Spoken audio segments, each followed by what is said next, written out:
Hello, good evening, and welcome to News Central TV. My name is Mazino Appeal. Here are stories making headlines beyond the continent. We start in Asia, where protesters outside South Korea's National Assembly have lit sticks and held signs demanding the arrest of President Yoon Suk Yeol and the dismantling of his political party. Lawmakers are set to vote again on an impeachment bill on Saturday over Yoon's martial law declaration. Meanwhile, South Korea's opposition party has accused the president's office of insurrection after police said they were blocked from raiding the main building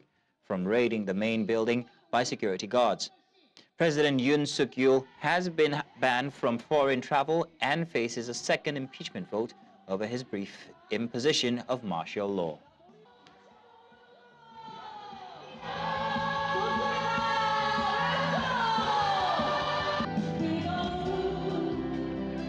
대통령실의 압수수색 방해는 내란 가담임을 분명히 경고합니다.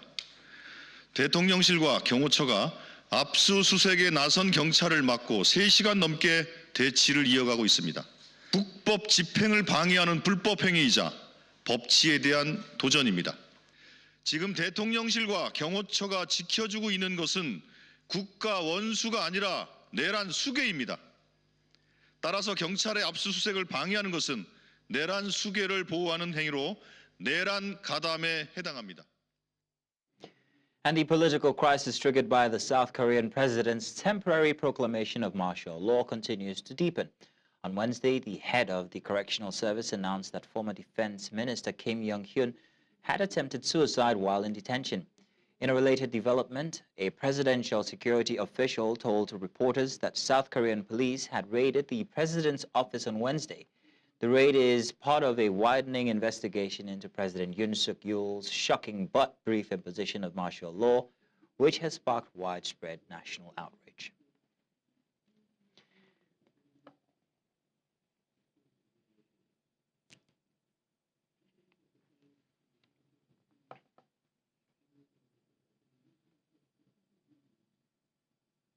Now, let's also tell you that Philippine Vice President Sara Duterte has accused the government of plotting to have her removed from office and charged in court. Duterte is currently facing an official inquiry over allegations that she conspired to assassinate President Ferdinand Marcos, her estranged ally. Instead of meeting with government investigators, Duterte hosted a Thanksgiving lunch for dozens of journalists at her office. She expressed doubts over the partiality of the probe, stating that she did not believe it would be conducted fairly.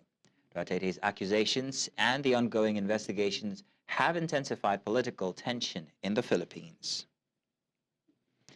Meanwhile, China has accused the United States of America of exploiting cybersecurity issues to smear and discredit China after the United States offered a $10 million reward for information leading to the arrest of a Chinese man and co-conspirators wanted for hacking computer firewalls. The U.S. was also criticized by China's foreign ministry for imposing trade restrictions on 2 Chinese companies, calling it open and fearless suppression of Chinese high-tech companies under the guise of human rights.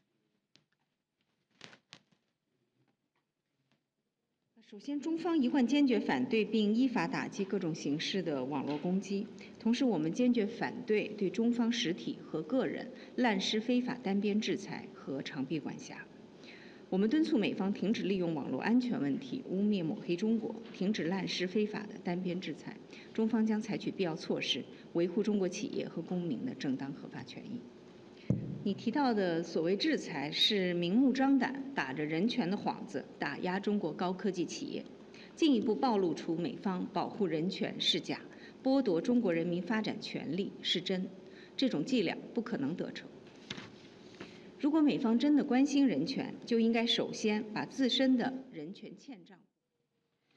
Now let's go on a short break, and when we return, we tell that U.S. Defense Chief Austin says the relationship is concerning. When we come back, stay tuned.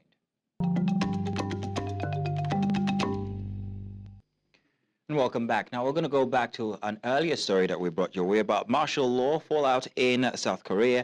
And joining me on this news to discuss the issues is Adib Sani, Executive Director, Jatake Center. He joins from Accra, Ghana. You're welcome. Good to have you here for this evening. Now, I'd like us to talk about the great, yes. I'd like us to talk about the potential effects that President Yoon's brief proclamation of martial law would have on his country and his capacity to govern the nation after everything we're seeing currently with people out in the open and police raids and all of that. What do you think? Well, his decision to impose a martial law was a global shock. It sent shockwaves across the world because nobody would have thought that a modern consolidated democracy like South Korea would descend that path. And if you look at the nuances, the reason for him imposing the martial law in the first place is neither here nor there. According to him, this was in response to certain persons acting against the state and also in response to the threats posed by the communist regime in North Korea. But as soon as it was imposed, after 6 hours, it was reversed because it came under fierce criticism from not just the opposition that is in control of the National Assembly, but even President Yoon's party members. Well, the head and tail of it is President Yoon exhibited some dictatorial tendencies, and that has put him at loggerheads with members of the opposition. As a matter of fact, when this whole issue started, about 22 actions have been taken by the opposition against members of Yoon's party, primarily aimed at impeaching them. And that has not gone down well with him. So according to Western commentators, this was a well-planned, conscious, deliberate attempt to exert some level of supernatural control over the South Korean society, which is extremely inconsistent with their democratic values and how far they have become as a poor country to one of the most prosperous countries in the world, responsible for a lot of the mobile phones we use and the chips that is manufactured and distributed to tech companies all across the world. And mind you, the last time a martial law was imposed was in 1979. That is a long time. And since then, South Korea has come a very long way. So surely this has a direct ramification on his ability to govern, on legitimacy, and is throwing the country into a political turmoil. And this is the last thing anyone could have imagined happening in South Korea. Now, Sani, we also heard that the former defense minister almost took his life by suicide. I'm wondering what effect this would have had on the perception of South Korea if that had happened, or even as it is that he attempted. What perception do you think the international community would have on South Korea? So surely Korea has taken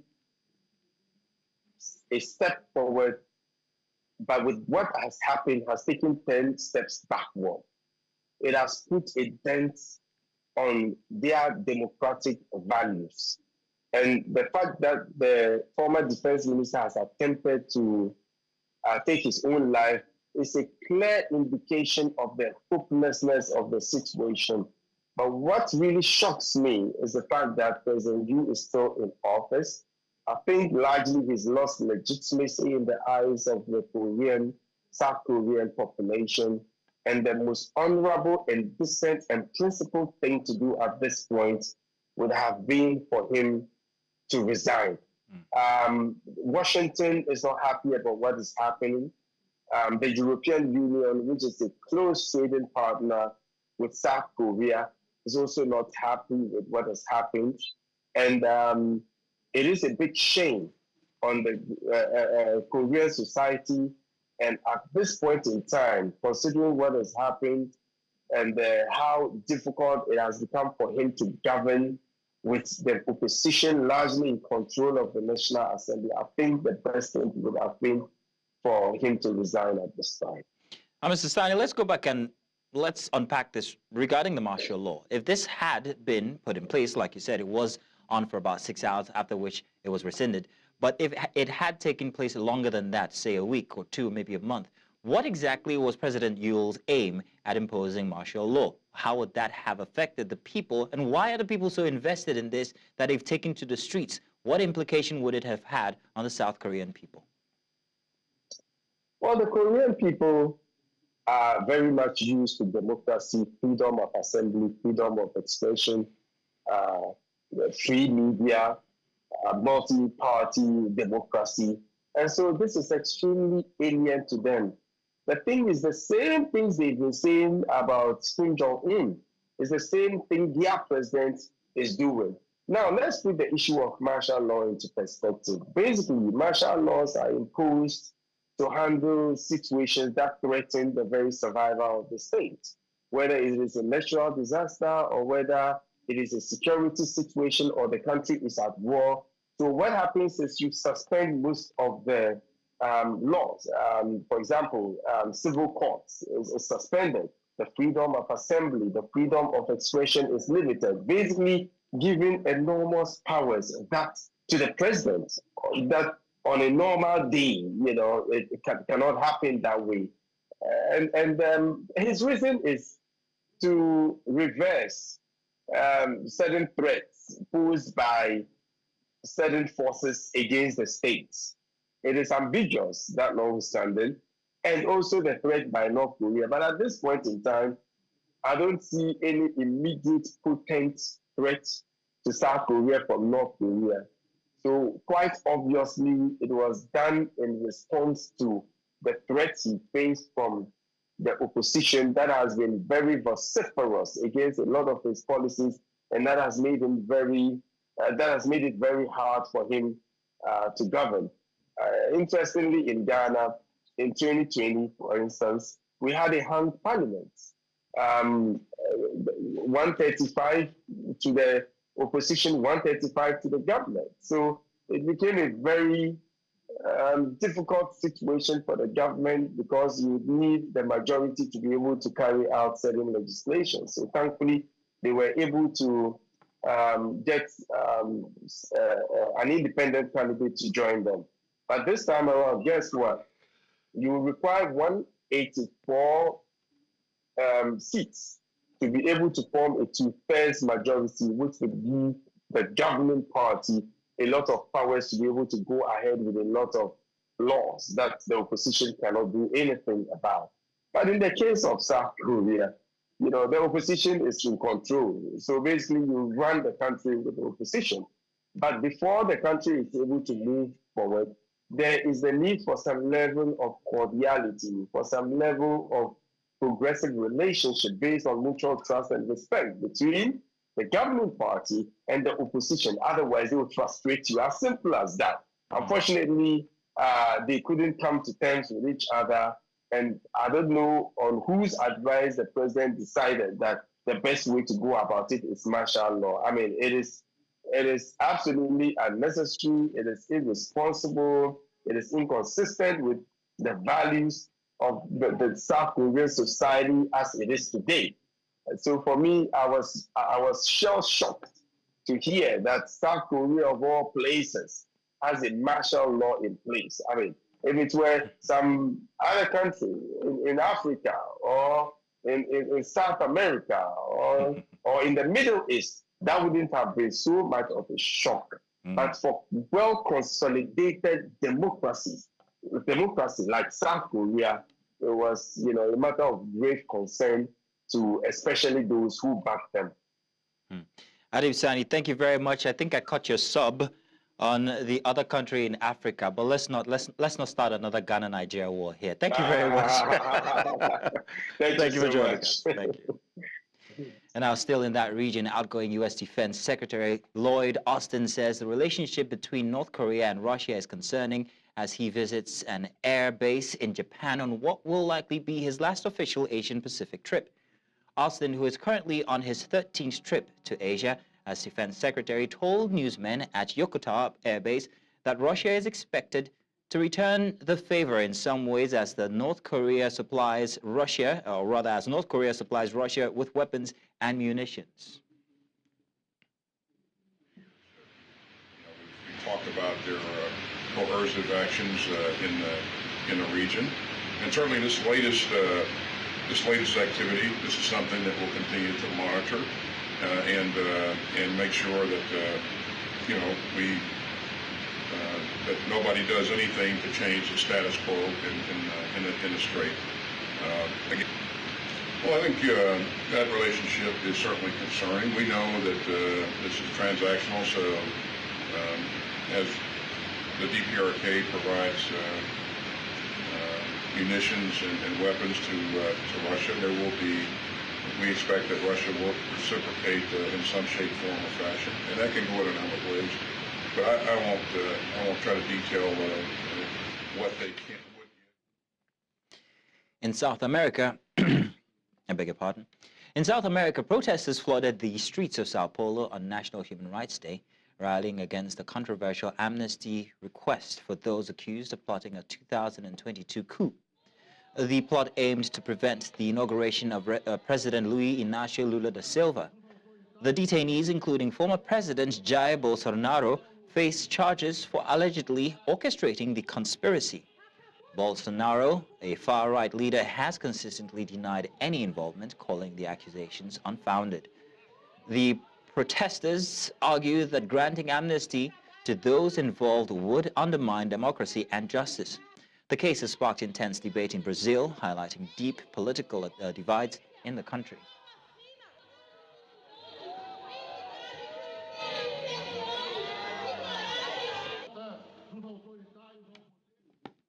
Now let's head to Europe, where we understand that in a horrific case of child abuse that stunned the UK and sent off a global manhunt, the father and stepmother of a 10-year-old British-Pakistani girl were convicted guilty on Wednesday of her murder. 42-year-old Irfan Sharif and 30-year-old Bainash Batul were convicted of Sarah Sharif's murder after she was found dead at her home last year, having suffered extensive injuries including broken bones, burns and bite marks. Her uncle Faisal Malik, 29, who was also found guilty of causing or allowing her death after a week of jury deliberations at London's Old Bailey Criminal Court.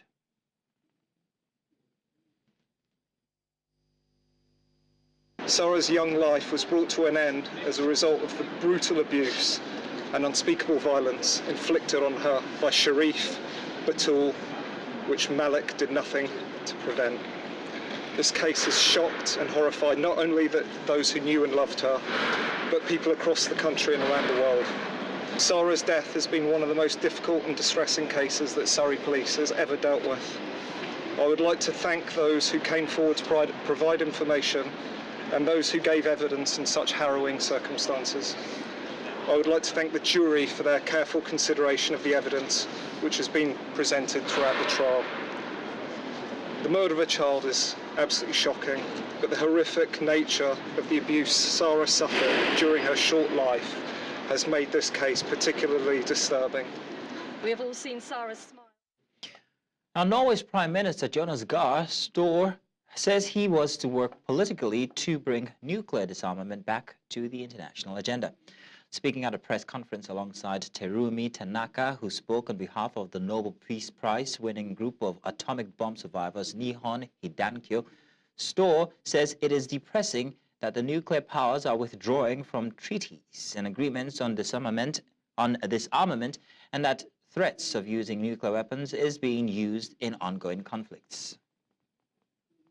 We have to do a lot of work politically to bring nuclear disarmament back on the international agenda. It is depressing that the nuclear powers are withdrawing from treaties and agreements on disarmament, and that threats of using nuclear weapons is again being used in ongoing conflicts.